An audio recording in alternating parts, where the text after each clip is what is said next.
Hello, First Assembly. My name is Victor Dantas, and this is my beautiful wife, Adeline. We are members of First Assembly for the last 8 years. Father of 3 beautiful girls, Anna, Laura, and Lily. Today, we'd love to talk about kingdom generosity in the context of a family.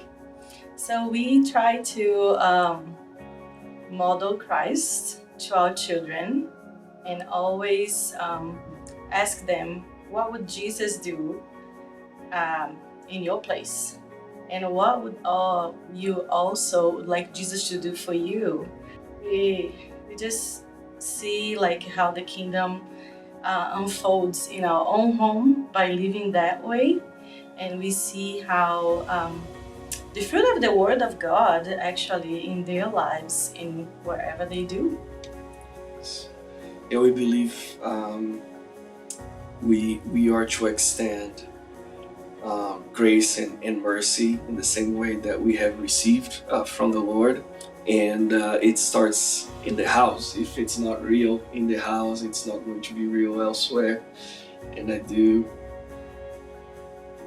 ask a lot of grace from my children as well. Being a parent, a lot of times we try to model by the example, and I believe a lot of the kids will start to respect parents more if we are also humble enough to ask for that grace and ask for that mercy. Extend what we have received from the Lord, but also open space to receive from our own families. I asked my daughter, Anna, for an example of a practice of generosity in her life.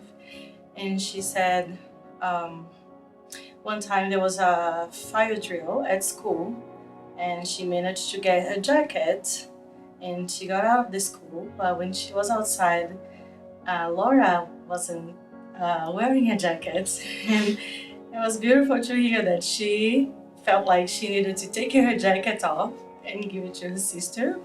So it was really nice to see how her heart is kind and generous that way, that she's not thinking just about herself, that she's thinking about others around her, sharing the love of Christ with her friends, inviting them to come to church. Being graceful with everyone.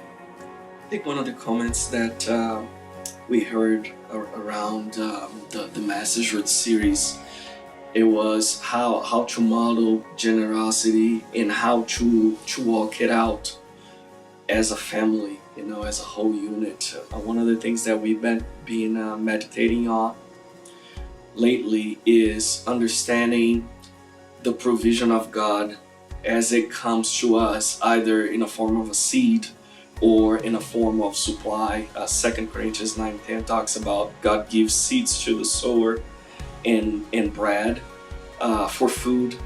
And I believe it's a great lesson for adults and kids alike to understand the moment that we are living in is that provision that God is giving us for us to sow kindness so that we will reap a harvest of kindness as well.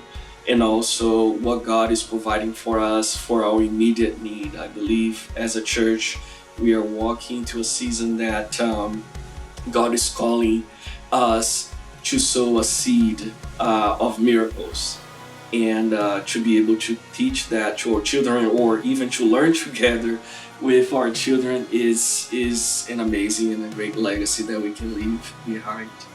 Our children go to a Christian school, and that was my dream and Victor's dream before we got married. So it's such a blessing that somebody one day built a Christian school.